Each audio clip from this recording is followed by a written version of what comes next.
नमस्कार, आप देख रहे हैं point of view news, Bharat का अपना नजरिया।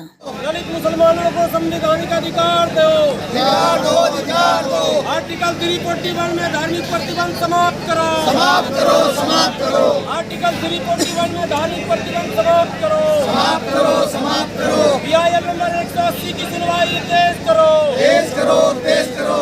जस्टिस रमन्ना रहम करो, रहम करो। सरवर जी, आप लगातार आरक्षण को लेकर लड़ाई लड़ रहे हैं, कई बार आपने आंदोलन किए हैं, आज फिर आप जंतर मंतर पर आए हैं, क्या कहोगे? आपने नारा भी दिया, आरक्षण से क्यों दूर, मेरा क्या कसूर इसमें? देखिए, आपको पता है और आपने सवाल पहले ही कर लिया कि कई बार तो जब तक सुनवाई नहीं होगी तो भाई ये तो चलता रहेगा। और कहा जाता है कि बच्चा जब तक रोता नहीं है तो माँ दूध नहीं देती है। तो हम लोग रोने आए हैं यहाँ पर और भारत के उच्चतम न्यायालय के माननीय मुख्य न्यायाधीश साहब के सामने रो रहे हैं, गिड़गिड़ा रहे हैं कि दलित मुसलमानों का आखिर क्या कसूर है कि आप सबको सब कुछ दे रहे हैं। और सरकार ने आपके पाले में गेंद डाल दिया कि जो कुछ देगी वो सुप्रीम कोर्ट ही अब देगी, हम नहीं दे सकते हैं। ऐसा सब सरकार के में बैठे लोगों ने कहा है, इसलिए कह रहा हूँ। तो सुप्रीम कोर्ट ही जब देगी तो सुप्रीम कोर्ट तो सबको दे रही है, लगातार दे रही है। जिसे नहीं देना चाहिए था उसे भी दिया जा रहा। हद ये है कि कुछ फैसले ऐसे भी आ गए हैं जिस फैसले पर लोगों की असहमति है। बहुत बड़ी आबादी उस फैसले से खुश नहीं है, लेकिन आप फैसला सुना रहे हैं। और साहब, जब अधिकार से जुड़ा मामला, संविधान से जुड़ा मामला है और उनके रोजी रोटी से जुड़ा मामला है, उनकी तरक्की से जुड़ा मामला है और उनको भारत से मुख्यधारा से जोड़ने का मामला है, और तब आप अगर ठंडे बस्ते में डालते हैं और सन्नी देओल की उस फिल्म की तरह तारीख पर तारीख अगर करते हैं, मैं समझता हूँ इससे अविश्वास का वातावरण बनता है। और एतमाद बहाली की तरफ सुप्रीम कोर्ट को भी एक कदम बढ़ानी चाहिए। सुप्रीम कोर्ट को ये चाहिए कि जो मामले पुराने हैं उसका निपटारा किया जाए नियमतः। जो उनके यहाँ कोलोजियम सिस्टम है उसमें भी पुराने लोगों को तरक्की मिलती है, तो भाई कोलोजियम सिस्टम के आधार पे सुनवाई भी कर दीजिए। 2018 का मुकदमा खाता खोल के आप देखने को तैयार नहीं, और 2020, 21, 22 में ऐसे मुकदमे हैं जो यूं गए और यूं फैसले हो गए। तो लोगों को ये लगा कि भाई ऐसा कैसे हो रहा है। जब सुप्रीम कोर्ट के पास समय नहीं है तो सबके लिए नहीं होना चाहिए। भारत के चाहे जितने भी लोग हैं, हिंदू, मुस्लिम, सिख, ईसाई, जैन, पारसी, अगड़े पिछड़े, सब तो संविधान की नज़र में एक हैं। दुख है, हमें भी दुख है, आपको भी। जैसे डॉक्टर की नज़र में एक है, ये 4 मरीज़ हॉस्पिटल जाता हो, चारों के पेट में दर्द हो और एक मरीज़ को दवा दिया जाए और 3 को किनारे बैठा दिया जाए, तो उस हॉस्पिटल के विषय में उस मरीज़ का क्या होगा धारणा। तो यही स्थिति लगभग यहाँ भी है। सुप्रीम कोर्ट से हम लोग बार बार गुहार कर रहे हैं। जस्टिस रंजन गोगोई जी थे तब भी, इनसे पहले RS ठाकुर साहब थे तब भी, उनसे पहले और एक चीफ जस्टिस थे उनसे भी, और अब जस्टिस रमन्ना जी से भी ये तीसरी बार हम लोग डिमांड कर रहे हैं। हम लोग न केवल धरना प्रदर्शन कर रहे हैं, रिटेन में हम मेमोरेंडम भी दे रहे हैं और अपनी बात जो भी सोर्सेज हैं पहुंचा रहे हैं। वकील बार बार क्या कहते हैं खड़े भी हो रहे हैं, लेकिन उसके बाद भी सुना नहीं जा रहा, नकारा जा रहा। इससे निराशा है, उदासी है, अविश्वास का वातावरण बन रहा है। आज हम लोग यही विनती करने आए हैं कि इस अविश्वास के वातावरण को समाप्त कीजिए और दलित मुसलमानों के हित की रक्षा कीजिए, इनको मुख्यधारा से जुड़ने का अवसर प्रदान कीजिए। और यदि आपको लगता है कि नहीं, इसको अपने मुकद्दर और हाल पर ही छोड़ दिया जाए, तो इस मुकदमे को खारिज कर दीजिए, लेकिन लटका कर मत रखिए, ये कहने का मतलब है।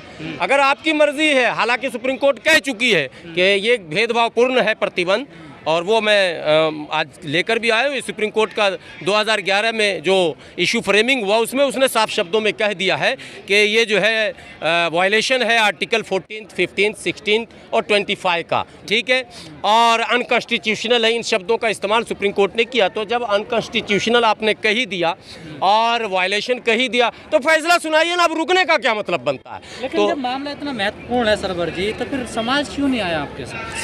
समाज को बुलाएंगे तब ना आएगा। ये किसी को बुलाया गया? ये हमारे सब यूनाइटेड मुस्लिम मोर्चा के सिर्फ पदाधिकारी हैं। समाज आपने नहीं देखा क्या? मंडी हाउस से यहाँ हम हजारों की भीड़ लेकर आए थे, आपको याद हो? अरे साहब, जरूरत पड़ेगी आवाज देंगे तब ना। समाज थक तो नहीं गया सर? नहीं, समाज थकने उकने वाला नहीं, न थकने न रुकने वाला। क्या साहब, हमारे पदाधिकारी आपको पता कहाँ से आए हैं? आप समझ रहे, दिल्ली पिलखवा से मुरादाबाद से कहाँ गए, मुजफ्फरनगर से, मतलब सिर्फ पदाधिकारी लोग और किसी को नहीं बुलाए। पदाधिकारी जो पहले से हमारे जुड़े हुए हैं वही आए। आरक्षण से हमें दूरी क्यों है? ठीक है, लेकिन सरकार तो आरक्षण खत्म कर रही है, दिन रात तो लोग शोर मचा रहे हैं। नहीं है, अगर पूरे तौर पर आरक्षण खत्म कर दिया जाएगा तो फिर उसका विकल्प देखा जाएगा, फिर और रास्ते हैं वो भी ढूंढा जाएगा। लेकिन आरक्षण खत्म कैसे हो जाएगा?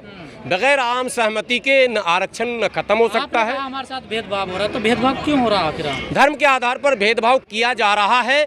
भारत का संविधान धर्म के नाम पर किसी को कुछ देने या किसी से कुछ छीनने का अधिकार नहीं देता, अनुमति नहीं देता। लेकिन दुर्भाग्य से सबसे पहले इस देश के सबसे बड़े पंडित जवाहरलाल नेहरू जी, जो ठोक के अपने नाम के आगे पंडित जी लिखते थे, उन्होंने 10 अगस्त 1950 को इस पर धार्मिक प्रतिबंध लगा दिया।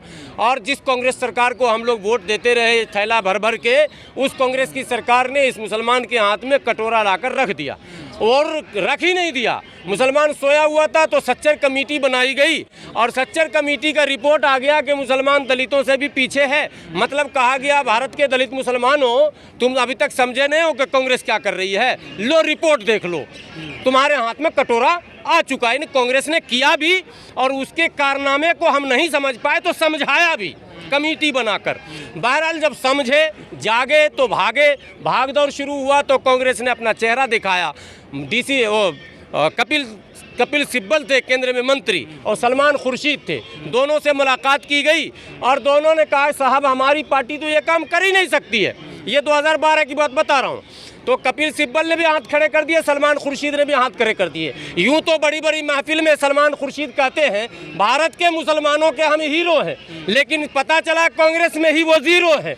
जब कांग्रेस सरकार से वो खुद कुछ कह ही नहीं सकते मुसलमानों के बारे में, तो उनको हीरो जीरो जो भी कह लीजिए सब बराबर है, वो कुछ भी नहीं है। बहरहाल उन्होंने कह दिया कि भाई ऐसा कुछ होगा नहीं, आप कोर्ट से ही लड़ कर लीजिए, हमको एक्स पार्टी करा दीजिए। फिर हम लोग कोर्ट लगातार अप्रोच करते रहे, वकील खड़े करते रहे, लेकिन पता चला बोलना नहीं चाहिए कैमरे पर, इस देश में सुप्रीम कोर्ट भी कहीं ना कहीं सरकार के प्रभाव में है क्या, ऐसा मैसेज जाने लग रहा है। इसलिए ऐसा मैसेज जाने लग रहा है कि कांग्रेस ने तो साफ हाथ खड़े कर दिए थे, अब हम लोग सुप्रीम कोर्ट की तरफ मूव किए तो कोर्ट भी बैठ गई। जब तक कांग्रेस की सरकार रही कोर्ट चुप रही। अब जब एनडीए की सरकार मोदी जी की आई तब भी कोर्ट चुप रही। 2018 में हम लोगों ने ज़बरदस्त धरना प्रदर्शन किया, 5 बड़े प्रदर्शन इस जंतर मंतर मंडी हाउस संसद मार्ग पर किए गए, और मोदी सरकार में बड़े मंत्री कहे जाने वाले माननीय रविशंकर प्रसाद जी, नकवी साहब इत्यादि लोगों से मुलाकात की गई। तब जाकर मोदी सरकार ने सुप्रीम कोर्ट को 96 पेज का एक जवाब सबमिट किया। ठीक है, उस जवाब के बाद अब कोर्ट को फैसला सुना देना चाहिए था, यस और नो, लेकिन न यस है न नो है। मतलब न जिएंगे न मरेंगे और धुकुर धुकुर करेंगे। सुप्रीम कोर्ट अभी यही हम लोग के साथ कर रही है। तो एससी में शामिल होना चाहते हैं? शामिल मतलब क्या, शामिल का क्या मतलब? आज भी है, कल भी थे, परसों भी रहेंगे। अरे आप सुविधा नहीं दीजिएगा, नाई नाई रहेगा ना, मुसलमान हो जाए, हिंदू हो जाए, सिख हो जाए, ईसाई हो जाए, धोबी धोबी ही रहेगा ना साहब। बैनर पे लिखा ना हमें भी दलित मुस्लिम ऐसे। वही तो मैं कह रहा हूँ, दलित आप जाटव है ना, चमार है ना, आप वाल्मीकि है ना, तो वाल्मीकि इधर भी है उधर भी है, जाटव इधर भी है उधर भी है, धोबी उधर भी है इधर भी है, नाई उधर भी है इधर भी है। तो दोनों जब सेम पेशा, सेम कारोबार, सेम नाम है, सामाजिक स्थिति बदली नहीं, सिर्फ धर्म बदला, तो आप सुविधा छीन लेंगे। यहाँ भेदभाव नहीं होता ना, इधर भेदभाव। अरे मस्जिद में ना भेदभाव नहीं होता है, यहाँ सामाजिक, धर्म के नाम पर संविधान कुछ दिया ही नहीं है, तो आप मस्जिद क्यों जा रहे हैं?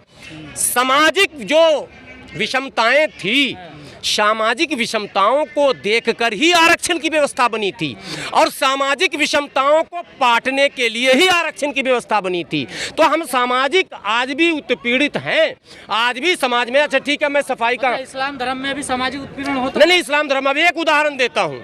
अभी सीवर पे अंदर मरने वालों की संख्या 2018 में एक संख्या आई थी 22 की, उसमें 3 मुस्लिम थे।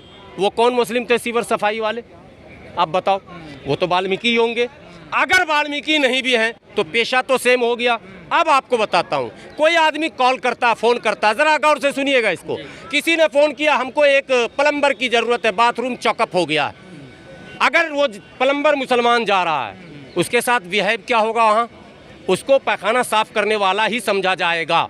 उसके साथ जो सोशल बिहेवियर है उसको असल समझना है। अब वहाँ पर आप इस्लाम ला रहे हैं, हिंदुज़म ला रहे हैं, नहीं, सोशल बिहेवियर के आधार पर रिजर्वेशन देने लेने की बात कही गई थी। तो वो सामने वाला हिंदू है, मुस्लिम है, सिख है, ईसाई है, जैन है, पारसी है, मायने नहीं रखता। वो स्वीपर है, वो सफाई कर्मी है, वो सीवर साफ करता है, वो कपड़े धोता है, वो कपड़े बुनता है, कपड़े सिलता है। ये जो पेशे हैं, पेशा असल मायने रखता है। नहीं, सामाजिक उत्पीड़न भी होता है, उत्पीड़न भी होता है।